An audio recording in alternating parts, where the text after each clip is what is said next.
બનાસકાંઠાથી સમાચાર દાંતા તાલુકામાં કમ્પાઉન્ડરમાંથી તબીબ બની બેઠેલા 3 બોગસ તબીબ ઝડપ્યા।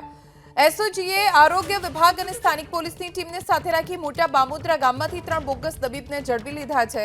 પોલીસે સ્થળ પરથી 99,000ની કિંમતની એલોપેથી દવાનો જથ્થો પણ જપ્ત કર્યો। આરોપીઓ હોસ્પિટલમાં કમ્પાઉન્ડરની નોકરી કર્યા પછી દાંતાના અંતરિયાળ વિસ્તારમાં ક્લિનિક શરૂ કરી દીધું।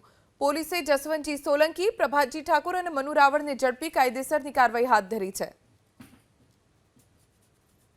દાંતા તાલુકામાં અંતરિયાળ વિસ્તારમાં ગરીબને અભણ વસ્તી લેતી હોય છે।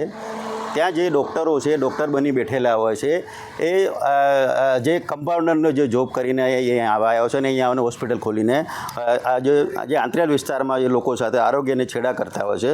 બોગસ તબીબોને રાફડો ફાટ્યો છે। અનેક વિસ્તારમાં કમ્પાઉન્ડરમાંથી ડૉક્ટર બની બેઠેલા તબીબમાંથી આરોગ્ય સાથે છેડા કરી રહ્યા છે। ત્યારે દાંતા બામોદરા ખાતેથી એસઓજી અને 3 પોલીસ અને 3 તબીબોને સહિતનો જે મુદ્દામાલ જથ્થો જે ઝડપી પાડ્યો છે અને તપાસ હાથ ધરી છે। અહીંયા બોગસ તબીબોને અહીંયા દવાખાનું કરીને ડિગ્રી વગર બેઠા હતા તે લોકોને આરોગ્ય સાથે છેડા કરી રહ્યા છે। લોકોને ખબર નથી કે તેનો લાભ એમને બોગસ તબીબોને ઉઠાવી રહ્યા છે અને લોકો આરોગ્ય સાથે છેડા કરી લાખો રૂપિયા કમાણી કરી રહ્યા છે। ત્યારે આવા તબીબો સામે કડક કાર્યવાહી કરવામાં આવે છે અને તેને લોકોને માંગ ઉઠી રહી છે। અનેક લોકોને જે દાંતા વિસ્તારની અંદર અનેક આવા જે તબીબોની હોસ્પિટલ ખોલીને બેઠેલા છે ને ગરીબ લોકો સાથે છેડા કરતા હોય છે।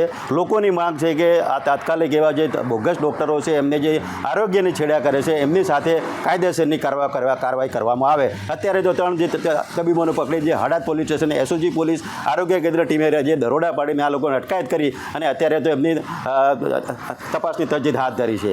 રતન સાગિયા, એબીપી અસ્મિતા, બનાસકાંઠા।